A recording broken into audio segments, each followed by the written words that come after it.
यानी न तुम मरने के बाद कुत्ता बनोगे, न बिल्ली बनोगे, न चूहा बनोगे, न बंदर बनोगे, न छछूंदर बनोगे, न आलू प्याज लहसुन, ये सब चीजें तो बनना ही नहीं है। मरने के बाद तुम्हारा एक दूसरा जीवन होगा, दोबारा जिंदगी दी जाएगी, यानी तुम्हें तुम्हारे वजूद के साथ उठाया जाएगा।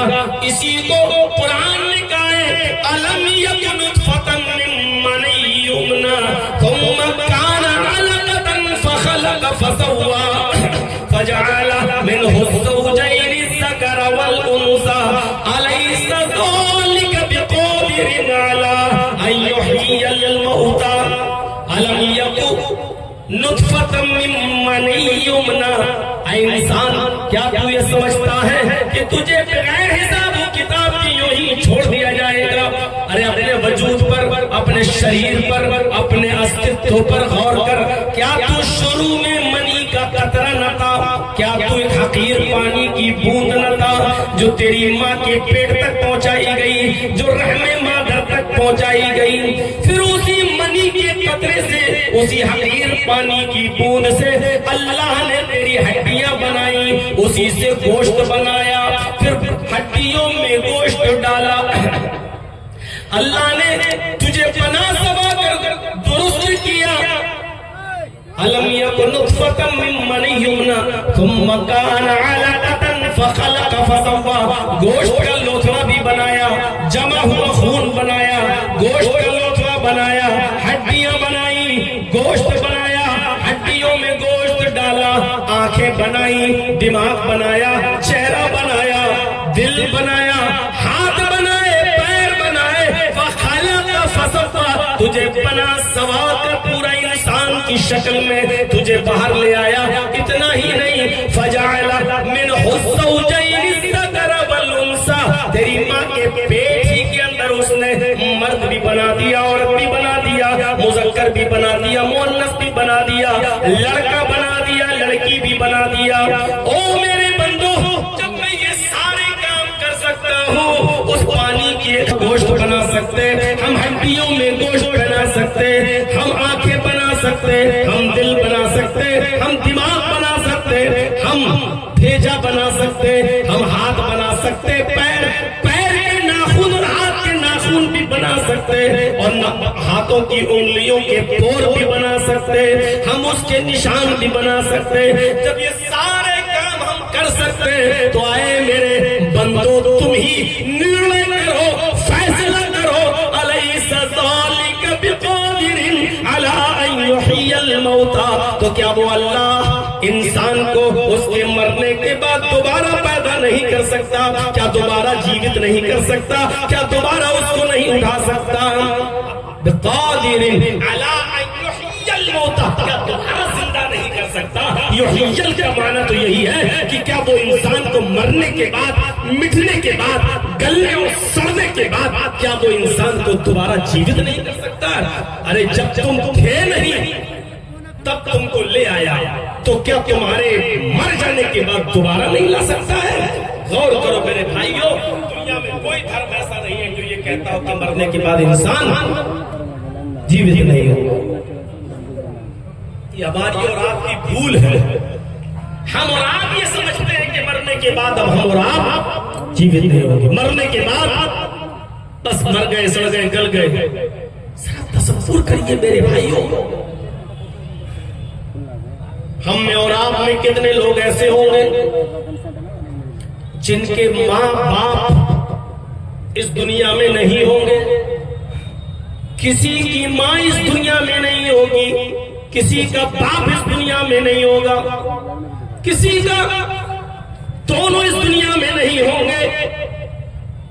आप यहां बैठकर जलसा सुन रहे हैं, क्या कभी आप अपने बाप की कब्र पर जाकर यूं दुआ करते हैं अपने बाप के लिए, अल्लाहुम्मा ग़फ़िर लहू वरहमहू वआफ़िही वअफ़ु अन्हु वअकरिम नुज़ुलहू ववस्सिअ मुदख़लहू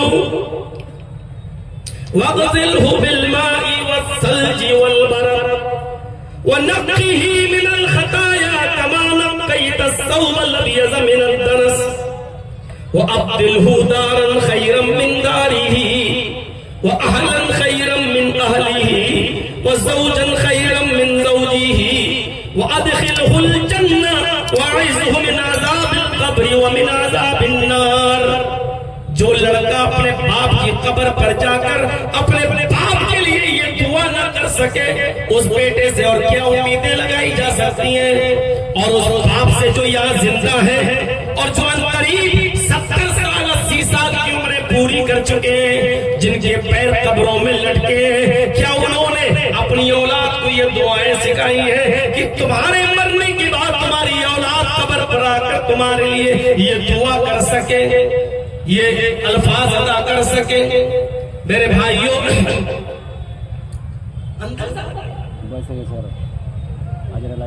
कब्र के पास खड़े होकर कहो अल्लाहुम्मा इन्नहु फी ज़िम्मतिक व हब्ली जवारिक फक़ी मिन फितनतिल क़ब्रि व अज़ाबिन नार व अंता अहलुल वफ़ाई वल हक़ फ़ग़फ़िर लहू वरहमहू इन्नका अंतल गफ़ूरुर रहीम। ये दुआएं बतला रहे मुहम्मद रसूलुल्लाह सल्लल्लाहु अलैहि वसल्लम। क्या कभी आपने ये दुआएं की हैं? अल्लाहुम्मा हाज़ा अब्दुका वब्नु अमतिका एहताज इला रहमतिका व अंता गनियुन अन अज़ाबिही इन काना मुहसिनन फज़िद फी इहसानिही व इन काना मुसीअन फतजावज़ अन सय्यातिही। ये दुआएं याद है जो अपने बाप के लिए करो।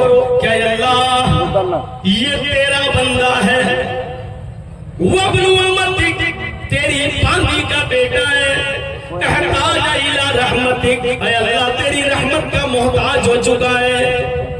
तू गनी है, तू बेनियाज है उसके अज़ाब से। तू चाहे तो अज़ाब दे भी सकता है और चाहे तो तू नजरअंदाज भी कर सकता है, माफ भी कर सकता है।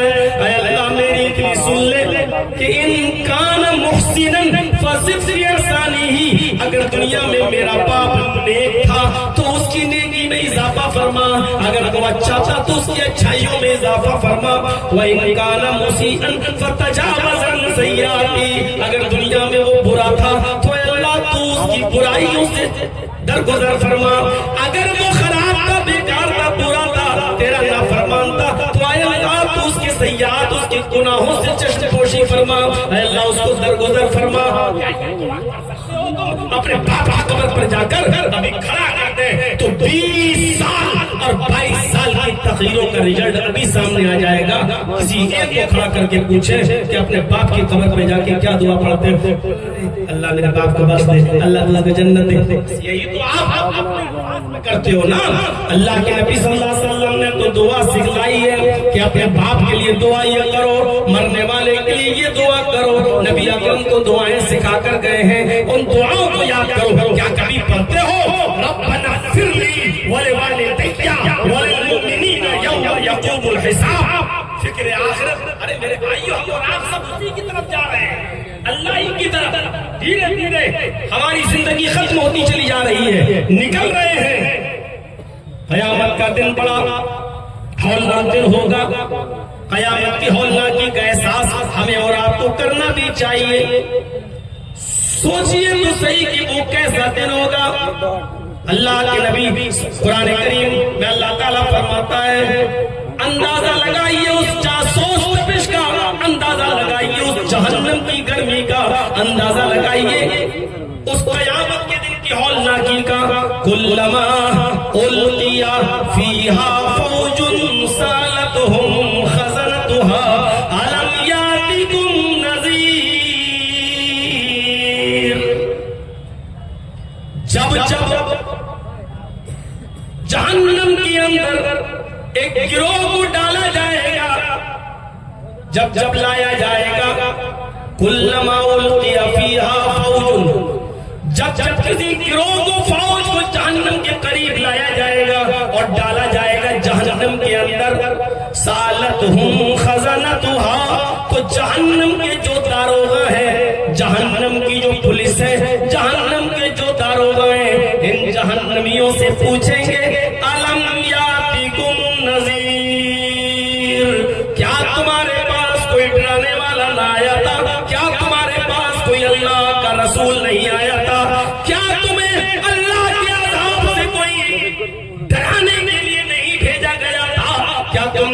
उसकी बातों को नहीं सुनाता, या तुम्हारे पास कोई डराने वाला ही नहीं आया, ये जहन्नम में जलते जाएंगे, खाले झुलसती जाएंगी, लेकिन चीखते हुए जन्नत के दरोगा से कहेंगे, हाँ या कुल्ला बला आया था, ऐसा नहीं है, आया तो था, फकज़्ज़बना व कुल्ना मा नज़्ज़लल्लाहु मिन शैइन अंतुम इल्ला फी ज़लालिन कबीर। हमारे पास डराने वाले तो आए थे, हमारे पास आए तो थे, लेकिन हमने उनकी तकज़ीब की, हमने उनको झुठला दिया, हमने उनकी एक भी न मानी, हमने उनको झुठलाया, फकज़्ज़बना हमने उनको झुठला दिया, व कुल्ना और हमने उनसे कह दिया साफ साफ, तुम झूठ बोलते हो, तुम डराने वाले, मा नज़्ज़लल्लाहु मिन शै, अल्लाह ने मेरी तरफ कुछ भी नहीं उतारा, यानी हमें उन बातों का यकीन ही नहीं था जो वो कहते थे। हम सोचते थे अरे ऐसा भी हो सकता है इस दुनिया के बाद भी कोई दुनिया हो, जन्नत भी मिले जहन्नम भी मिले, ऐसा हो सकता है। हमने तो मरते के बाद सोचते और करते हुए लोगों को देखा ये दोबारा जिंदा हो, हमें ऐसी इन चीजों का यकीन ही नहीं था। वो चीखेंगे, चिल्लाएंगे और कहेंगे वक़ालू लौ कुन्ना नस्मउ व नअक़िलु मा कुन्ना फी अस्हाबिस सरीर।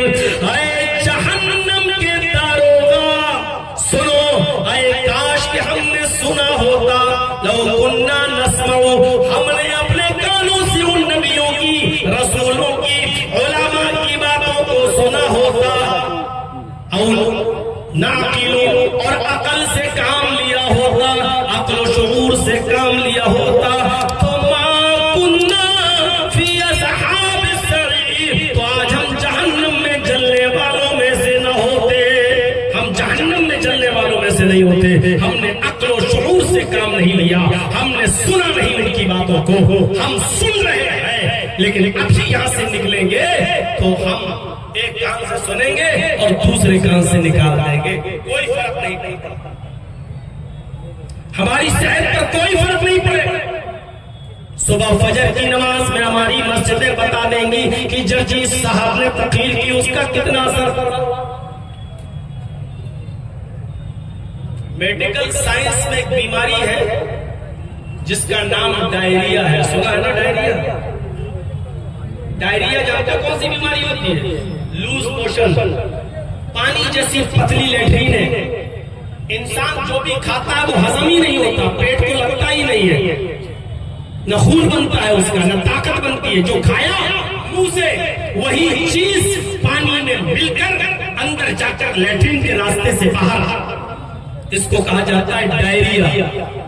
मुंह से खाया दूसरे रास्ते से बाहर, जो खाया उसका कोई असर ही नहीं पड़ रहा है आपकी बॉडी पर, क्योंकि न वो ताकत दे रहा है, न वो खून बना रहा है, न आपके अंदर एनर्जी पैदा कर रहा है, वो चीज आपकी बॉडी पे लगी नहीं रही है। 20-20, 25-25 मोशन आपको दिन भर में हो रहे हैं, जो मुंह के रास्ते से खाते हैं और लैट्रिन के रास्ते से वो चीज बाहर हो जाए, इस चीज को मेडिकल साइंस की जबान में बोला जाता है डायरिया। ये डायरिया है, एक रास्ते से खाया दूसरे रास्ते से निकल गया।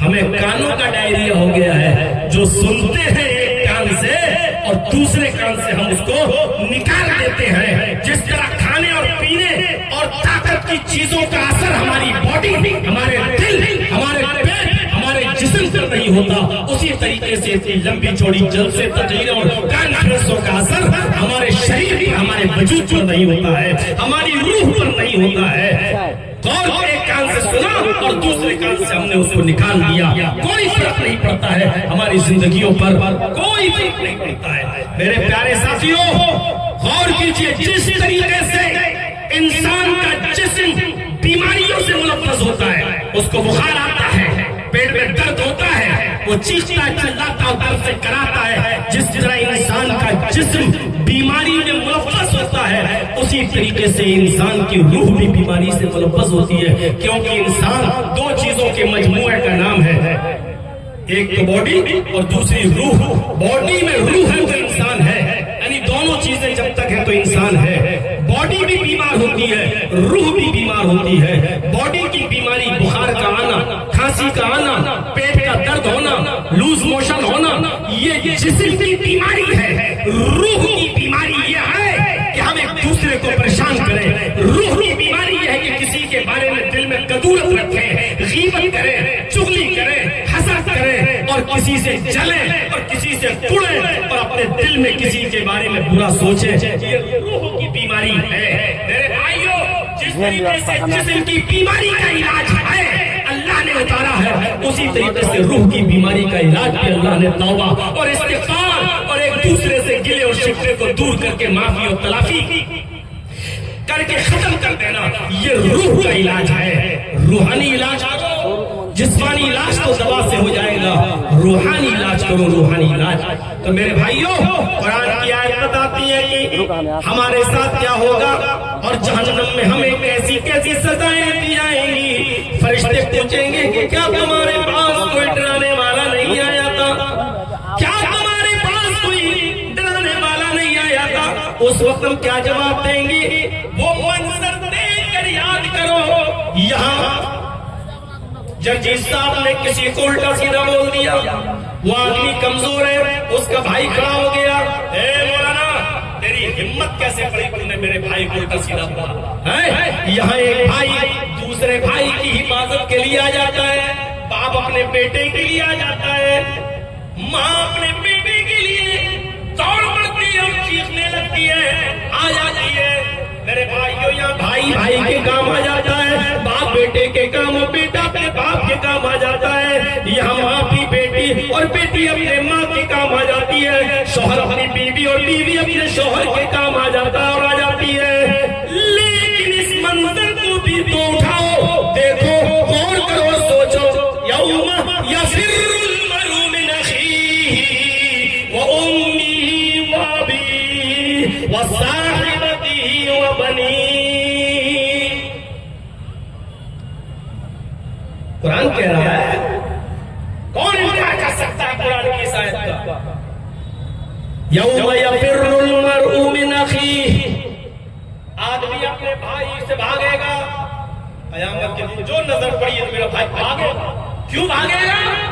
अरे कहीं ऐसा ना हो हमारे पास तो खुद ही नेकियां नहीं है, कहीं मेरा भाई मुझसे नेकी न मांग बैठे। अरे हम कहां से देंगे? या भाई भाई के लिए मदद के लिए दौड़ पड़ा है, वहां भाई भाई को देखेगा तो भागेगा, तो भागेगा। यौम यफिर्रुल मर'उ मिन अखीही व उम्मिही, आदमी अपनी माँ से भी भागेगा। माँ को देखो भागेगा, माँ के लिए अपनी जान देने को तैयार होते हो दुनिया में, लेकिन कयामत के दिन माँ को देखोगे तो भागोगे, कहीं माँ मुझसे नेकी न मांग बैठे। यानी भाई जहन्नम में जाए जाए मेरी बला से, मैं न जाऊं। माँ जहन्नम में जाए जाए मेरी बला से, मैं न जाऊं। यौम यफिर्रुल मर'उ मिन अखीही व उम्मिही व अबीही, अपने बाप को देखकर भी भागेगा। बेटा अपने बाप से भागेगा।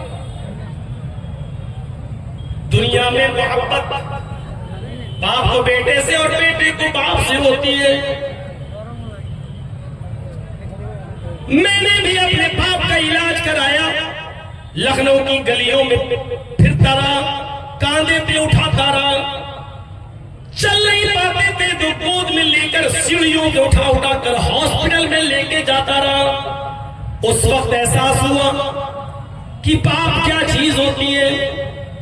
गौर कीजिए, आखिरी वक्त सांसें अटकी हुई थी, मैं उनके करीब था, उस वक्त देखा रूह निकलने का मंजर क्या होता है। जैसे जैसे वो मौत के करीब होते गए, आंखें अश्कबार होती गई। ये मोहब्बत होती है बाप को बेटे से, बेटे को बाप से। लेकिन कयामत के दिन ये मंजर होगा कि बाप पर नजर पड़ी तो बेटा भागेगा, मेरा बाप मुझसे नेकी न मांग बैठे। वहां दिमाग ऐसा ही कर दिया जाएगा, वहां जहन ऐसे ही हो जाएंगे। मेरे भाइयों, जो दुनिया के अंदर एक औरत अपने शौहर को दूसरी औरत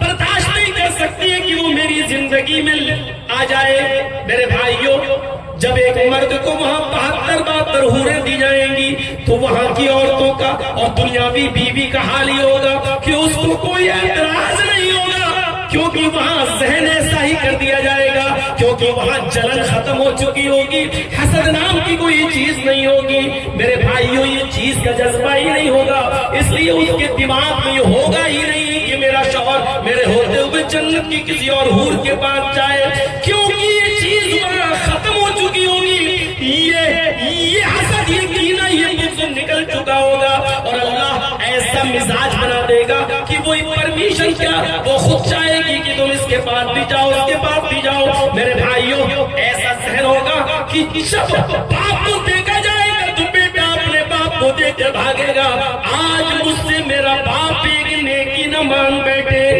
हाँ, इस मंजर पर गौर करो, यौम यफिर्रुल मर्उ मिन अखीही व उम्मिही व अबीही व साहिबतिही व बनीही व साहिबतिही व बनीही, लफ्ज़ साहिबती पर गौर करो, और वो उसकी, देखो एक ये स्टेट और एक ये स्टेट,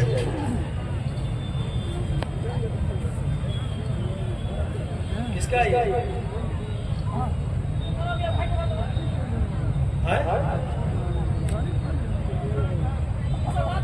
क्या कर रहे हो आप लोग यार? देखो वो लगा, वो लगा, वो लगा, वो लगा, सब तो लगे हुए हैं।